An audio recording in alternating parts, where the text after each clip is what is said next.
Hey, welcome to this week's episode of State of Real Estate. Every Friday at 12 noon Eastern Time, we come to you to help you grow and develop your real estate business. This show is brought to you by the Tampa School of Real Estate. I'm John Chrismo, and if you're thinking about starting or enhancing your career in real estate, give us a call at 813-928-0106. That's 813-928-0106, or also visit us online at tampaschoolofrealestate.com. But now the reason why we do these shows every Friday, again, to help grow and mastermind and enhance your real estate business, because real estate, there's so much knowledge you need to take into account to really take your business to the top level, to make it the best that you can be. And what we're focusing on today is a way, it's almost a shortcut, or it's at least looked at as a shortcut sometimes into growing your real estate business. And really the start of all your real estate business is through leads. And this shortcut, or shortcut so to say, is buying leads. So you'll hear from, especially as soon as you get your license, you get all kinds of companies going to be calling you, whether it's Zillow, Trulia, really one and the same, Realtor.com, Homes.com, or places you've never even heard of, trying to sell you advertising on their site with the promise that it'll generate you leads. Now, this is a great way to generate business. There's lots of agents that invest in leads and invest in online advertising that are able to get a great return on your investment, but it's not right for everyone, especially somebody who's a brand new real estate agent. So when you're a brand new real estate agent, some of the issues you might run into with purchasing leads is number one, especially if you're new to running your own business altogether, essentially, because that's really what you're doing. Real estate could be looked at as a career or it could be looked at as a business. And when you're purchasing leads, that's more of a business type of thing. That's an expense, an advertising expense that you have. So you might not be qualified and competent, despite what you may think, to kind of budget yourself out and get the appropriate expectations. Because look, let me tell you one thing. Don't trust what the salesperson is telling you. Don't trust what that salesperson selling this advertising is going to tell you. Because, there's a little bit of a conflict of interest. There's that whole concept of caveat emptor, buyer beware. You're the buyer in this case. You got to be aware of what they're selling you. If this advertising company is cold calling you, basically saying that they're going to increase your business 10 times due to the leads that you're purchasing, maybe do some due diligence. Maybe come up with some sort of plan before you're just going to give them your credit card number. The reason being is, like I said, there's a lot of opportunity here. You could get all kinds of leads rolling in, but are you ready to work with these leads? Do you know how to manage your budget so you don't run out of money before you actually end up with a sale? Do you actually even know what it takes to go from somebody calling, asking to show a property, all the way to the actual sale?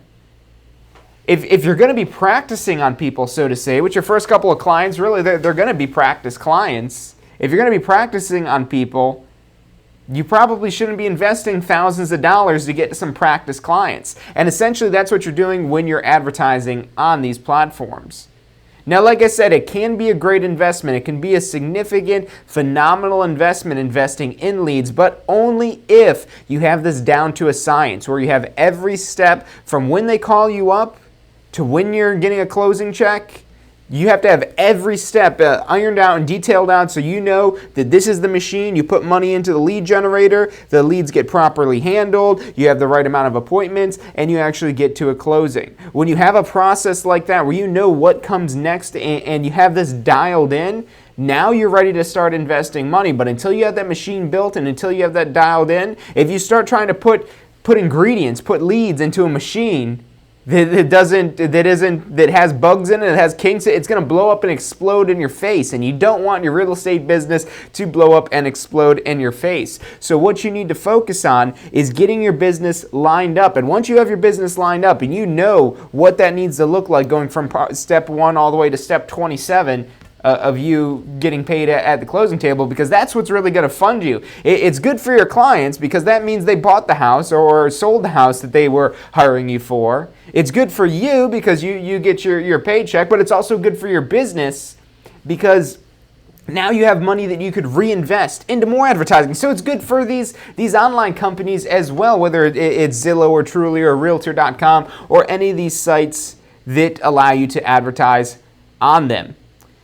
So when we come back after this next break, we're going to talk a little bit more detail about how to kind of line up your business. What are the things and at what point specifically will you know, okay, I'm ready to invest in advertising. I'm ready to get this show on the road. So don't go anywhere. You're watching State of Real Estate. When you look back on your real estate career, you'll remember the moment you decided to begin this journey. The moment when you finally decided it was time for change. The moment when you decided it was time to take charge. The moment that changed the direction of your life forever. Now is that moment.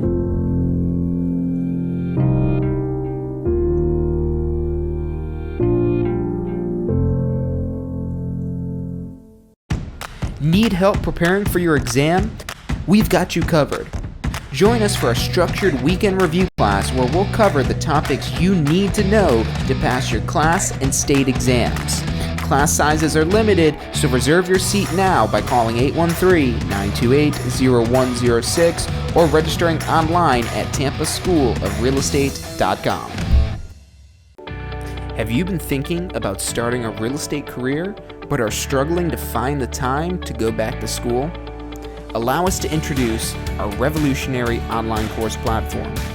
At the Tampa School of Real Estate, we have used our years of education experience and student feedback to bring you the finest and best online course. Visit tampaschoolofrealestate.com. That's tampaschoolofrealestate.com, or call us at 813-928-0106. That's 813-928-0106 to learn more and register for our online course today. After the show, be sure to visit tampaschoolofrealestate.com. Again, that's tampaschoolofrealestate.com, where you'll find all the information you need to start your career in real estate. Also, be sure to check out our Success Center, where you'll find helpful tips for building a successful real estate career.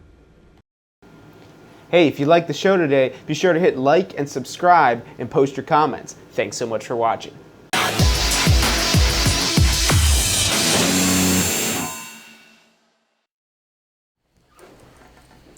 Hey, welcome back to this week's episode of State of Real Estate. I'm John Chrismo, and this show is brought to you by the Tampa School of Real Estate.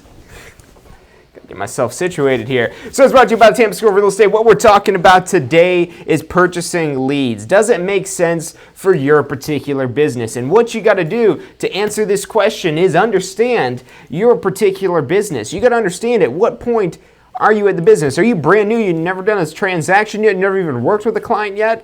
You're probably not ready to purchase leads. And this is more of a public service announcement and warning to agents that go out there and start pouring money into advertising as soon as they have their license.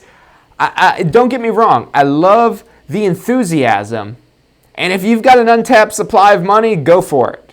But if you have a finite supply of money, which I don't care where you are in the real estate world and where you are in your real estate career, you probably have a finite supply of money.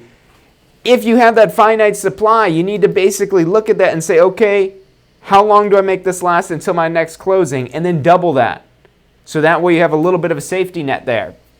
Now, let's talk about breaking down your business and what what your business basically needs to look like when you're ready to actually advertise. And some of the most common mistakes that I see from new agents. So some of the most common mistakes when new agents advertise, and even if they've done a couple of transactions before, or maybe they've worked with a few clients before and they get into advertising, or maybe they look at this and they're like, hey, look, I don't have any clients. I've got a very limited sphere of influence. I may be working another job at this time here. So it might sound like a pretty sweet deal to just pay some money, and maybe you're using your other job, your current gig, to fund your new real estate venture. And maybe you're going to be siphoning money out of that to invest in that because it sounds like a great deal that you could just spend some money and you're going to get business in return. So, where the mistakes occur in this, because in theory that's what could happen. But let's talk about the number one mistake you're going to have as a new agent. The number one mistake, if you're doing everything else correctly as a new agent when you're advertising on these sites usually are not exclusively advertising you. Now, this could vary based on the site that you're looking at. And if this is a site that is exclusively advertising you and your business and your brand, and just you, and it's only you, if you go on Zillow.com right now and you pull up any property listing, except for a couple of the exclusive ones that are only going to be if you're on the seller side of this, but you go on any listing, and when on the contact agent form, there's going to be like 3 or 4 agents listed there. So when you're advertising, that's what you're paying for. Those spots that you're seeing on Zillow, those are paid spots. They don't just stick anybody in there. Unless it's your listing, that's the only guaranteed way to get a spot on one of those places for free on Zillow is if it is your listing. And we'll talk about that in a little bit, how to kind of work into paying for leads eventually if you ever want to do that, but how to get some business without doing that. But those spots, those are all paid spots. Except for the listing agent that's on there, those are all paid spots. So what you're doing when you're advertising on just Zillow as an example here is you're basically competing against these other agents, these 3 other agents.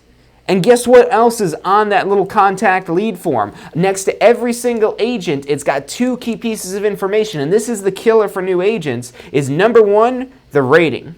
Number 1 is the rating. So you'll see these stars. And these stars stand out so much. We live in a world today where companies can't hide anything. There's the big United Airlines debacle going on right now. And I got an email from one of my marketer friends that said, I can't believe this is happening. 10 years ago, the public wouldn't have known something like this happened. 10 years ago, very unlikely the public would know about something like that. But the day and age that we live in, it's a day and age of transparency. And these reviews create transparency. And when you haven't done any sales yet, you probably don't have any reviews. And when somebody sees no reviews, they're like, okay, well, yeah, maybe they're transparent, but I can't see any past sales. Why would I do business with them? When they have 3 options right there in front of them, the only difference from them is which one they want to click, which agent they want to contact them. They're not going to pick the one with no stars unless, because there's maybe one reason they're going to call you, they want to waste your time. They know that they're not serious. They know that they can't qualify for purchasing a home. These are reasons why they might pick the agent that has no stars. They'll say, okay, yeah, this person, they probably have nothing better to do. They haven't sold anything yet. They don't have any reviews. Let's have them contact to us because they won't mind showing us properties, even though we're just we want to look at properties for fun. So that's maybe the only thing that's going to happen. Either that or they're not looking at it. But I guarantee you they're looking at those stars. They're right there. They're in their face. They're a different color. They're bright and shiny. And people see no stars and they're like, ooh, that doesn't look good. Why does they have a 0-star rating? They don't even know that you don't have anything. They just see 0 stars. And that's worse than really even just having bad reviews. Good reviews are the best, but the having no reviews, that's like, whoa, this is dangerous. So who is this person? I don't think I want to trust them with the biggest purchase of my life. So you don't want one of these no-star agents, and you're a no-star agent. Now, the good news is, and this is, again, before you start advertising on a site, and I'm using Zillow as a reference here, but pretty much every paid advertising site that gears itself towards agents, whether it's Trulia or Homes.com or Realtor.com, is going to have a similar system. And when you're looking at these different systems, you got to put yourself in the shoes of the consumer. And if you're competing against other agents, this really isn't going to work for you as a new agent until you start to get reviews. And now the good news is you could actually start collecting reviews on these sites before you even actually have sold anything to anybody. If you just showed somebody a home, even if this is your friend or family or some sort of relative, now I will tell you that these filters that they have on here for determining the authenticity of reviews are on point. There's really no way to fake a review in sites like this. They even have people sometimes even reading through these reviews to approve or deny them. So they don't let all the reviews out there. So be legitimate about it. I'm not telling anybody to be dishonest here, but go out there, help some people. Try to scrounge up any sort of business you can, even if they're not buying something. Give them a phenomenal experience and then have them review you on these sites. Because now you're going to have a fighting chance once you have some reviews. Once you have some reviews on these sites, you'll have a fighting chance. People might see the 5 glowing stars. They might kind of not pay too much attention to the number next to the 5 glowing stars, but they might just see these 5 glowing stars and be like, oh, let's pick this person, or let's have a couple people contact us. Even then, you're still competing, but at least you have a fighting chance. Now, the second indicator that really hinders a lot of agents' ability is you could actually see the recent sales. And the bad news is even if you sold homes before, The biggest problem that a company, especially like Zillow, has is that they don't have accurate, up-to-date information. And you might say, hey, look, I've sold a couple of properties. Why does it say I sold nothing on there? Well, that's because you'll have to go and manually add these sales into Zillow, which is an absolute must if you're planning on advertising on a platform like this. If you're planning on advertising on a platform like this, you're competing with other agents, and you're just completely throwing your money away if you're competing with other agents and you're spending money to compete with other agents. You might get a lead, but don't expect your phone to ring off the hook. Even if the sales rep says, oh, you spend this much money, your phone's going to be ringing nonstop, you're going to have more business than you know what to do with. I don't know what kind of ethics they have at a company like that, or maybe that is the normal results for an agent that does have an established reputation on a platform like this, but you got to be very careful with something like that. So when you get cold called from companies like this, be very careful. Don't be part of their plan. Make them part of your plan. It's okay to advertise on these sites, and once you do have an established reputation with reviews on a site like Zillow and past sales, recent sales loaded on there, and you have a substantial profile where people say, okay, yeah, look, this person knows what they're doing, and you can convey that to them, that's when you want to start advertising on a platform like that. Or really just analyze on whether most of the sites operate with this same kind of format where you're competing against other agents and you have different kind of indicators for reputation. It doesn't matter how much money you spend, you can't buy that 5-star type of reputation, or you can't buy recent sales to automatically be on there. So when you're paying for this, you're just paying to have a seat at the table to fight against these agents that do have reviews and do have recent sales. So be very cognizant of that before you get into advertising on a platform like this. Now, let's talk about how you could utilize these platforms and build your way up into actually advertising them. Because like I said, this can be a phenomenal way to generate new business, especially when you're trying to get outside your sphere of influence and reach into new people that you don't even know and bring them in to you and be your client. This is a great way to do it if you have that established reputation. But what you could do beforehand is, number one, set up an account, set up a profile on Zillow, on Realtor.com, on Trulia.com, on Homes.com, on every website you could find. Set up a profile and make it a good-looking profile, especially if this is a platform that you want to advertise on. And Zillow is the number one in pretty much any Google search. When you're searching for homes, unless there's paid advertisements above that and Google pay-per-clicks, that's usually the first site that pops right up. So it's a force to be reckoned with. And if you want to take your business to the next level, that's definitely an option, but make sure you're doing it the correct way. So get your reputation established on there. You could set up the accounts on these sites, and you could solicit reviews from clients you worked for or worked with, where you have actually gone through and done something, even if it's just showing them a house, or even if it's just somebody you've met at an open house. Now make sure you're giving them a phenomenal experience, because if you don't give them a phenomenal experience, you're going to get bad reviews, and that's really what you want on there. So make sure you're giving a phenomenal experience to them so they will say good things about you, even if you haven't transacted with them yet, but get that established and get your credibility on there. Now let's say you have the credibility on there. There's still a potential to make some significant mistakes when you're advertising on a platform like this. When you're competing against other agents, you got to have your reputation established, but once you even have that, you could have the best reputation on a platform like this and still fail with advertising on a system like this. So stick with us. We're going to talk about that after this next break. I'm John Chrismo, and you're watching State of Real Estate. When you look back on your real estate career, you'll remember the moment you decided to begin this journey. The moment when you finally decided it was time for change. The moment when you decided it was time to take charge. The moment that changed the direction of your life forever. Now is that moment.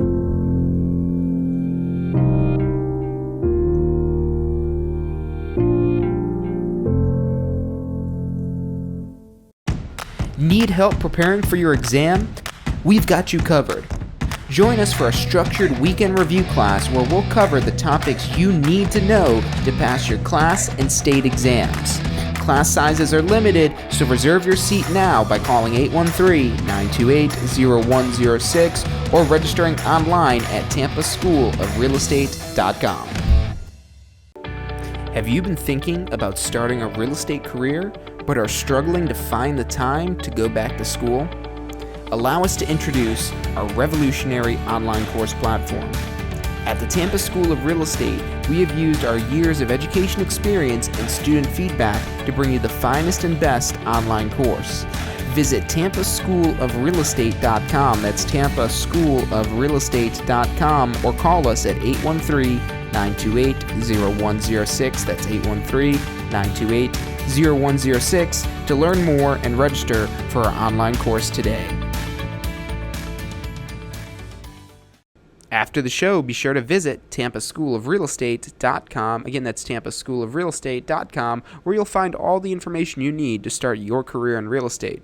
Also, be sure to check out our Success Center, where you'll find helpful tips for building a successful real estate career.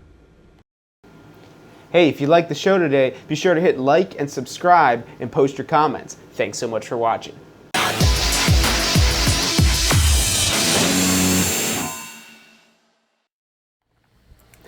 Hey, welcome back to this week's episode of State of Real Estate. 12 noon every Friday, we come to you to help you grow, develop, mastermind, and enhance your real estate business. And today, we're talking about generating your business through leads. That's really where all of this is going to start off with. Everyone really kind of starts as just being a lead. And there's a bunch of ways you can go about buying those leads. And one of the ways, which also might be looked at as kind of a shortcut, is advertising to get these leads, paying for these leads. There's companies that sole purpose is to acquire leads and sell them to agents. And now this isn't a bad thing.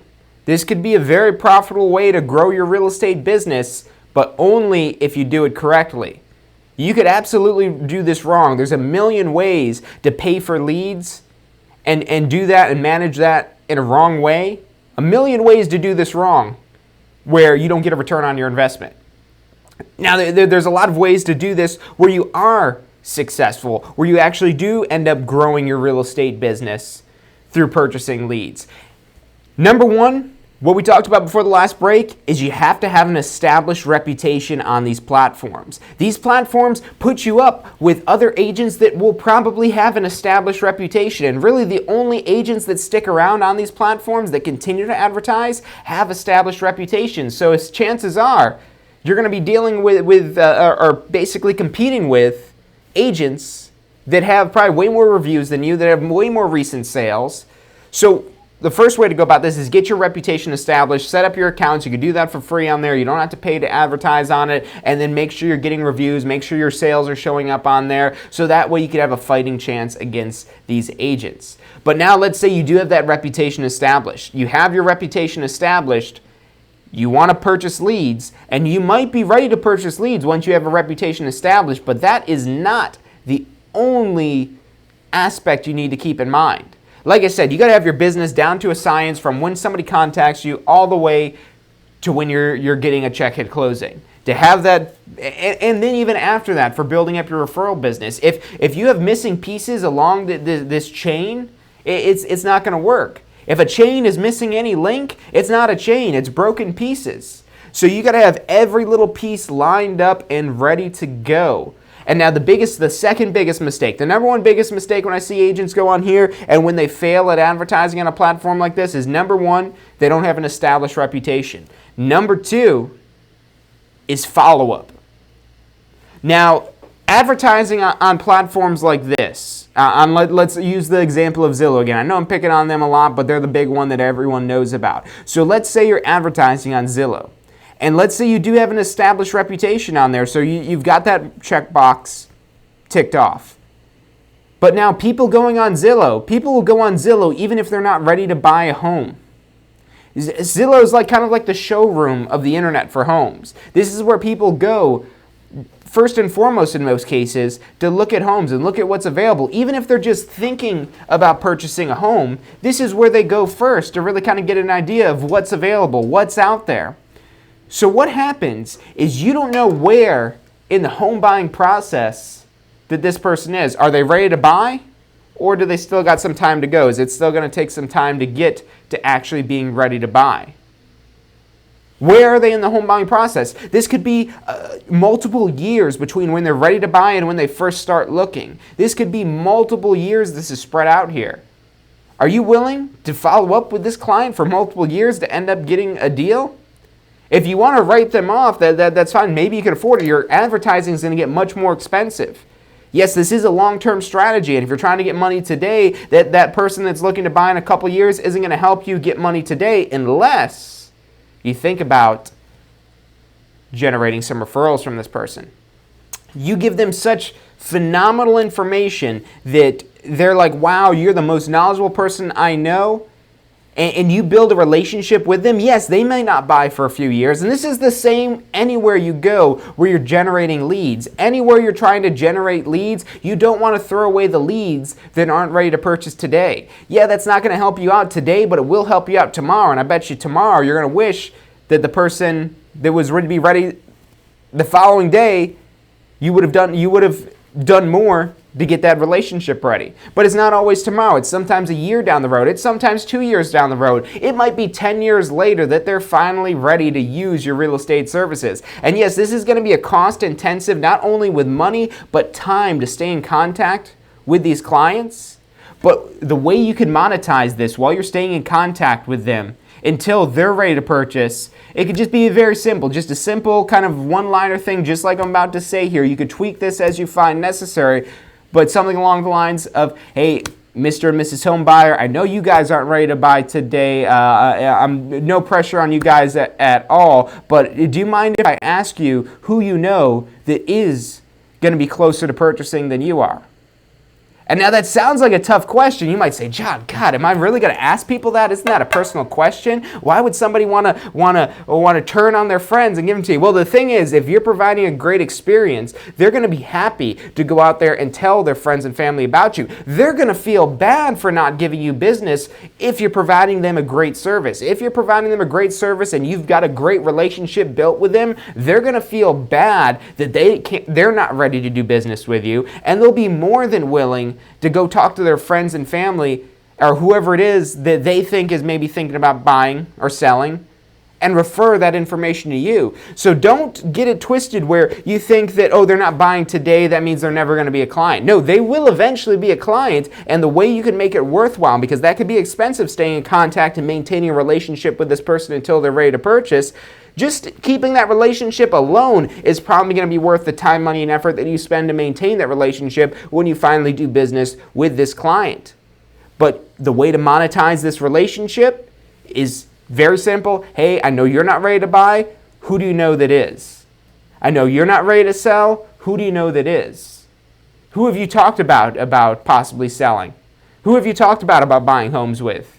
Oh, do you think they're ready to buy? Or do you think they would buy before or after you? If it were a race, who would win? That type of thing. Just kind of very fun. But these are direct questions that will feel uncomfortable at first. And the way to tell whether or not you're doing a good job of building a relationship with them is how they feel when you ask that question. They may feel a little bit uncomfortable at first as well, but if they feel like you're doing a great job, they have no problem telling their friends and family about you. So, like I said, you got to follow up with these people. Specifically when you're purchasing leads, when you invest $100 in a lead, and these leads could cost at least $100 on sites like this. It could be a couple $100 for a lead depending on how competitive it is in your market space on these platforms. And that's another thing you got to look at, just completely unrelated here. So let's go on a tangent real quick. You got to look at the cost that these leads are to acquire and whether or not that makes sense. Because if these are overpriced really for these leads, or if you can't make business sense out of it, if it's going to cost you $100 for one of these leads and you're only able to convert maybe 1 out of every 100 leads, there's no way you're going to make that profitable. So you got to benchmark your business metrics against the metrics that you're going to get from advertising and investing in a platform like this. And this goes back to the managing the advertising spend aspect of this, which if you've already got business experience and marketing experience, you know exactly what I'm talking about here. But if you're transitioning into a real estate career and you're new and you want to invest in advertising, be careful. Don't go spend thousands of dollars a month if that only is enough for a couple months to last you. Do not use the rationale, oh, well, by the time I run out of money, I'll have a commission check to pay for it. You might be able to make that work, but you're playing in dangerous territory there. That's dangerous territory, and you got to know what's going on. Like I said 1,000,001 times on this show, not today in particular, but across every single Friday that we do, every Friday at 12 noon, But I tell you guys all the time that real estate is all about the knowledge that you have. Even taking one of our pre-licensing courses, that's just an introduction to real estate. There's still so much more to know, which is why we do these shows every Friday. So let's reel it back in here to paying for the advertising. When you're paying for leads, when you're purchasing leads from a platform like Zillow, like Realtor.com, like Trulia.com, any of these platforms where you're paying to advertise and paying essentially to get leads, number one, you got to have an established reputation. Number two, you got to have your business tweaked and tightened up and tuned right in so you know that, okay, I pay this much money for a lead, I have to do this, I have to do this, I have to do this, I have to do this, maybe ask for some referrals, then do this and do this, and then sell them.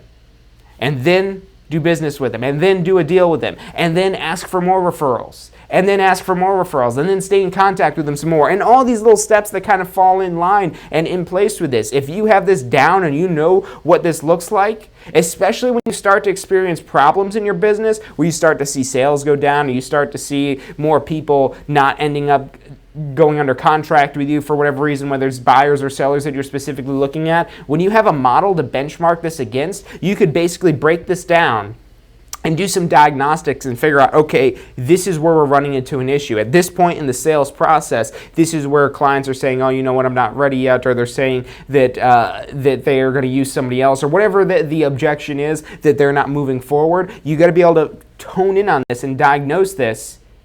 Because that's all right if that individual isn't ready, but why did this person make it all the way to these steps here in this process rather than maybe not going against this alternative process? So you got to pay close attention to managing your business in this fashion. Even if it's only you, even if you're a solopreneur, you're just a one-person show, just you and under the broker that you work with, or maybe you're a one-person broker, even then, if you want to have a successful and consecutive and consistent real estate business where you could really predict the sales it is that you have coming in, you got to have your business tuned in and basically dialed in to where it needs to be and knowing exactly what these steps need to look like. So when you have that all laid out like that, that's when you could really start dumping money into advertising. And you got to make sure you could scale this up. You can make sure you could scale this up because if you're a one-man show, you're probably going to need some help. You might need some administrative assistants. You might need some buyer's agents. You might need some seller's agents. You might need cold callers. You might need all these other things to kind of make sure this business runs. But before you could even do any of that, you got to know how this whole business, what this whole process looks like start to finish, so you can then diagnose these bottlenecks that you're having and figure out what it is that I need to do to get people involved at this point here. So I know that sounds like a lot that we went through, and it was. And if you guys are feeling like you're lost in here, I know I get fast sometimes with some of this stuff here, and we're going through a lot of information. Make sure you check out the show after, because you can go back and watch the entire recording on Facebook, on YouTube, on our Success Center, tampaschoolofrealestate.com/success. You might want to go subscribe on there while we go on this next commercial break. And if you guys do have questions, put those in the comments, because I'd love to hear from you. I'm John Carissimo, and you're watching State of Real Estate. Don't go anywhere. When you look back on your real estate career, you'll remember the moment you decided to begin this journey. The moment when you finally decided it was time for change. The moment when you decided it was time to take charge. The moment that changed the direction of your life forever. Now is that moment.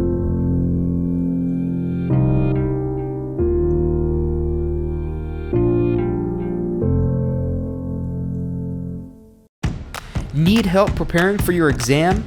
We've got you covered. Join us for a structured weekend review class where we'll cover the topics you need to know to pass your class and state exams. Class sizes are limited, so reserve your seat now by calling 813-928-0106 or registering online at tampaschoolofrealestate.com.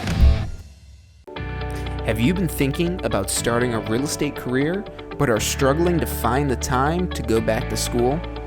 Allow us to introduce our revolutionary online course platform. At the Tampa School of Real Estate, we have used our years of education experience and student feedback to bring you the finest and best online course. Visit tampaschoolofrealestate.com. That's tampaschoolofrealestate.com, or call us at 813-928-0106. That's 813-928-0106. 0106 to learn more and register for our online course today. After the show, be sure to visit tampaschoolofrealestate.com. Again, that's tampaschoolofrealestate.com, where you'll find all the information you need to start your career in real estate. Also, be sure to check out our Success Center, where you'll find helpful tips for building a successful real estate career. Hey, if you liked the show today, be sure to hit like and subscribe and post your comments. Thanks so much for watching.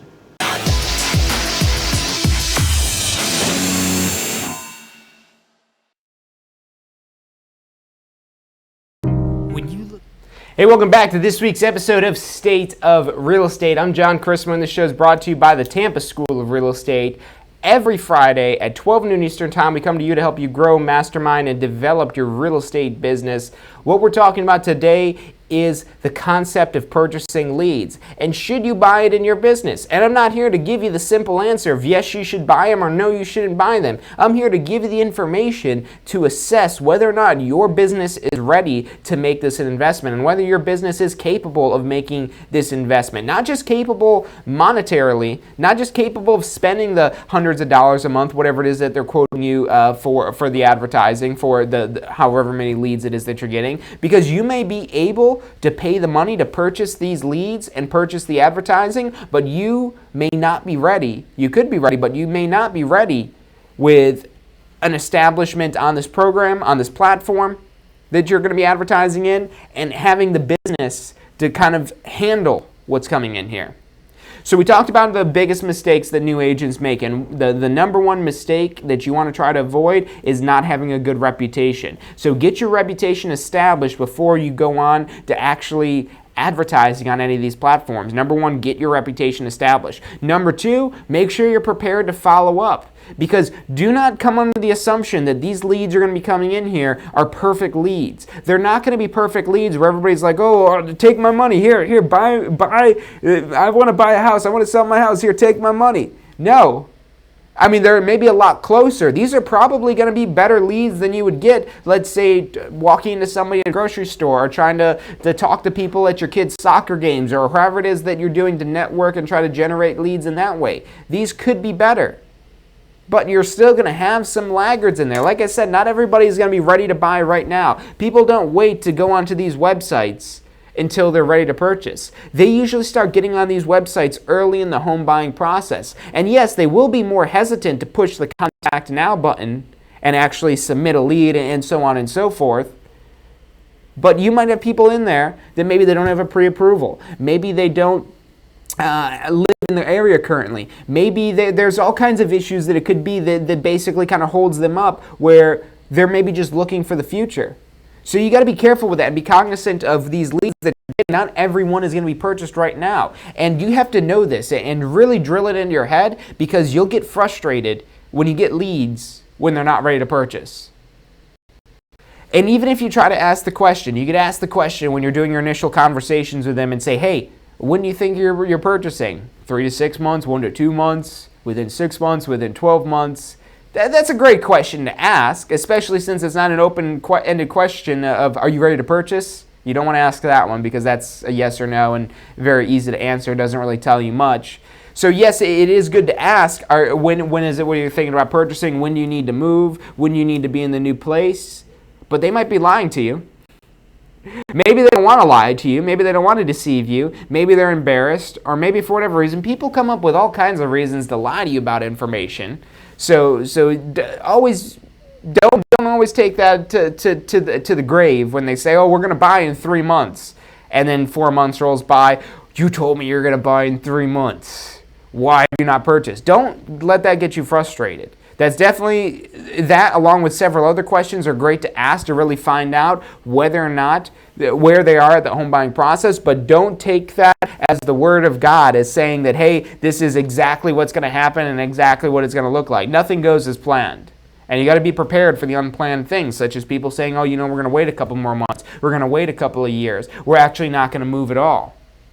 Don't throw away your time, your money, and everything it is that you invested with them, because you already invested in purchasing that lead. You already invested in buying that lead. So you already made a money investment. You probably made a time investment where you're calling them, where you may be showing them some houses even. So you've made all these investments in them, and even if you just determine this on the first call, where on the first call, after spending $50, $100 for this lead, they're not ready to purchase right now. You don't want to just throw that lead away, because essentially what you just did is take $100 and throw it away.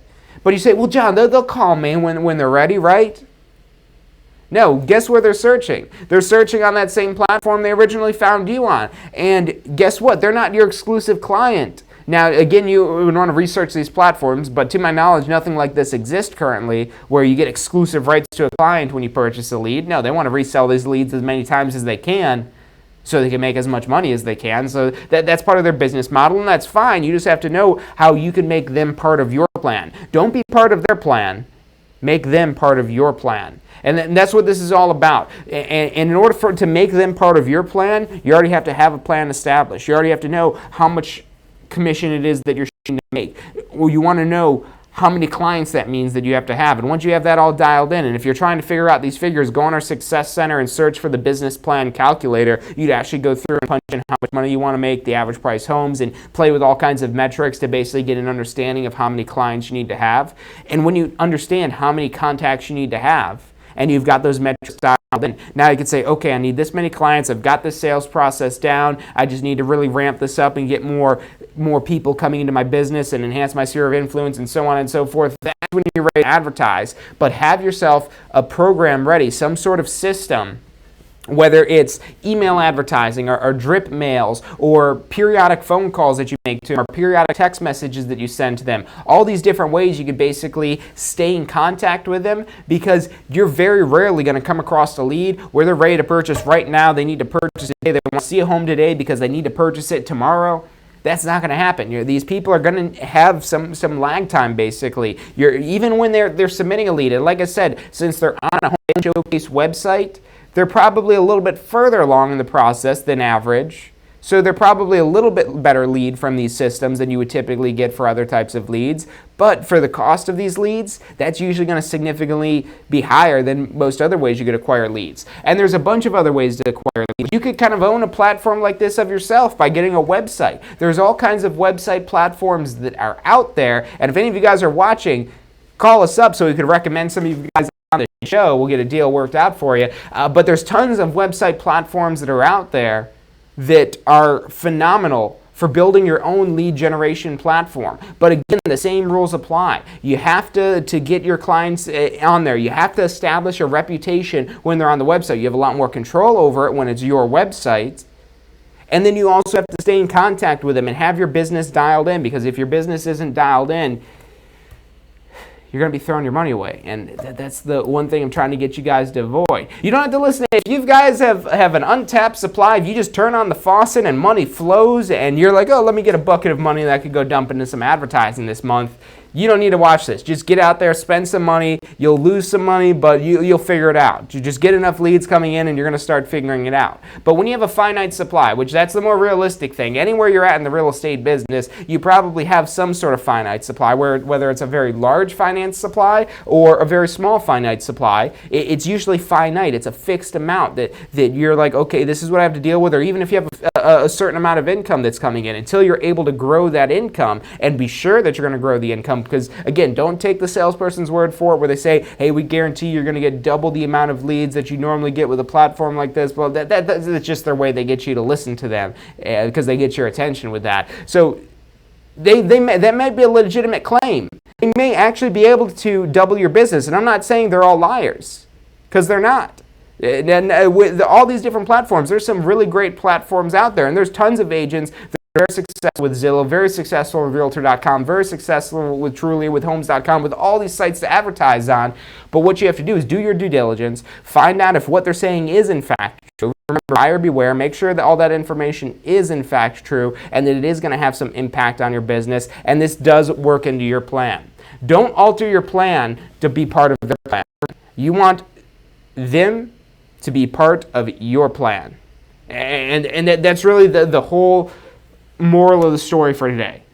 You want to make it's okay to give money to these advertising companies. Hey, maybe your broker is going to charge you for leads, or maybe they're going to charge you referral fees or anything like that, and that's perfectly fine as well. But again, just make sure this fits your plan. The only way to make sure you get what it is that you want to get out of real estate or whatever work it is that you're doing or whatever business or investments it is that you're starting, the only way to get what it is that you want out of that is do not alter your plan to suit somebody else. Because that's what these companies are trying to do when they're cold calling. When they're cold calling people, they're going out of their way to contact agents because these agents weren't planning on spending money with them. So they're trying to make you part of their plan, and like I said, if you make them part of your plan, that's what you need to do. But you need to have your plan established. You need to have that being basically a well-oiled machine where you know everything that's going on and you have everything basically figured out. And you won't have everything figured out, but you've got everything figured out to the extent where you know that this could be an asset to your business plan. Then you're good to go. And I know I talk about, and believe it or not, despite how this show may seem from today, I'm not a very detailed-oriented person. I don't create business plans and strict details of this happens and everything like that, but I got that stuff up here. I'm very strategic in that sense. I'm not spending time writing a business plan because that's not going to help you generate business. It'll help you better understand your business, and if it helps you by putting that on paper, so be it. But what I'm saying, I'm not saying go create a huge plan and everything like that. I'm just saying think about these things. Think about these things, be strategic about your decisions, and make sure that everything that you're doing is helping push you closer to your ultimate goal. And that's this week's episode of State of Real Estate. I hope you guys have enjoyed it. If you do have questions, put them in the comments. Again, we do check those even after the show. If you're watching the recording of this, or if you want to watch the recording of this, go on tampaschoolofrealestate.com/success. Even if you're watching the recording, it's great to kind of repeat this stuff over and over, but still send in your questions because we still look at those and we still try to reply to every single one. So send those in to us. We'd love to hear from you. We'd love to help your business. And if you're looking for something that can maybe jumpstart your business a little bit greater, give us a call at 813-928-0106 or visit us at tampaschoolofrealestate.com. Make sure you guys tune in next Friday at 12 noon Eastern Time for next week's episode of State of Real Estate. But that's all I got for you guys today. Thanks for tuning in. Thanks for liking. Thanks for subscribing. Thanks for sharing, because sharing is caring. And I'll see you guys next week. Have a good weekend.